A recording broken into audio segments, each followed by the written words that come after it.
近前，民进党中央计划黎明开1000买500卷，市长黄伟哲答应，愿意帮市民来出1000块，大约需要18亿的经费。现在中央政策发展完，台南市议会国民党团上午嘛召开记者会，建请市府将500卷来换做现金。尤其台南市最近6档的税收拢有剩余，因此建议市府甲银行来沟通。只要付3%的手续费，不但会用将500卷换做现金，而且佫用节省原本每人1000块的预算。中央我们的苏大院长也决定了，不用支付这1000块，然后就可以领到这个5倍券的这个部分。那我们也希望说，借由我们国民党团开这个记者会，是不是让我们台南市民可以直接领现金？那我们台南市我们的市长直接帮我们吸收。因为我们业者如果拿消费券去银行兑换，还有一个3%的这个手续费的部分，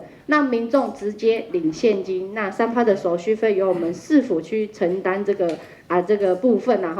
104年20亿，105年3000万，106年剩30亿，107年53亿，108年49亿，109年1.03亿，简单讲，咱市场。每当拢存钱存足济，应该像阮书记长、阮国民党主张的，这个手续费3%讲起来无啥，所以我感觉黄伟哲应该要体恤民间疾苦。我们现在提出这样的一个政策，希望黄伟哲能够顺应民意，不仅可以帮市府省很多钱，让市民领到的是一个现金，因为我们现在的中央政策。发放的振兴5倍券是不需要再自付1000块，所以我们市政府这1000块已经省下来。但是如果我们转换成我们市政府把所有振兴券转换成现金发给市民，我们只要去银行负担3%的手续费，3%的手续费188万人，市政府只要负担2亿8200万元，所以。无形中帮我们市政府原来的政策省了15亿9000多万。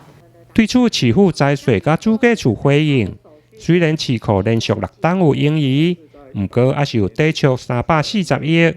至于代付手续费换现金，是不是甲中央的政策有冲突，还佫有疑虑，将早回来处理。因为这次的疫情对民生经济的影响是全国性的，那行政院它规划发放5倍的振兴券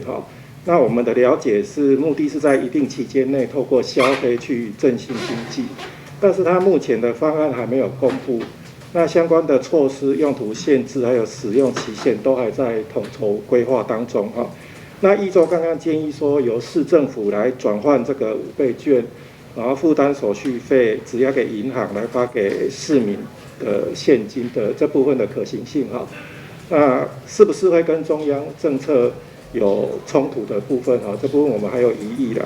那财主也不是5倍券相关的业管单位，那依照刚刚的宝贵建议，我们会带回去，